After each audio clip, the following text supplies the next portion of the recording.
viticole, mais pour lui, pas question de perdre son identité, celle d'un terroir que lui a transmis son père. Il en a même écrit un livre. Jean-Pierre Laval, Frédéric Guibal l'ont rencontré. 11 domaines viticoles, des terroirs du Languedoc à ceux du Roussillon, telle est la force réunie par le vigneron audois Gérard Bertrand.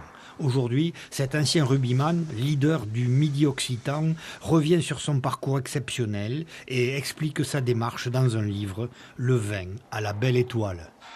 Ce livre, il est le fruit de 40 ans d'expérience et j'en avais besoin parce que j'avais envie d'expliquer quelle était la philosophie de l'entreprise, quel était aussi notre ADN, quelles étaient nos valeurs, mais aussi surtout de parler de ma région que j'aime profondément.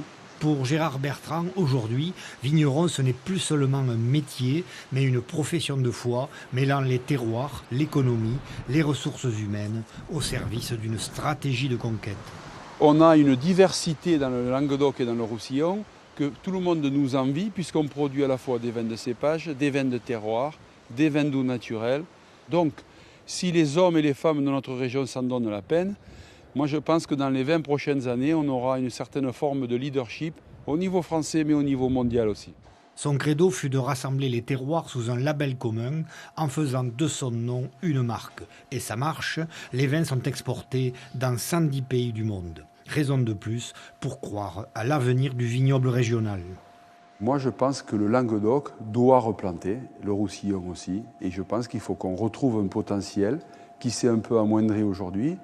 Et moi je pense que dans les 5 prochaines années, il faut que le Languedoc-Roussillon replante 30 à 40 000 hectares.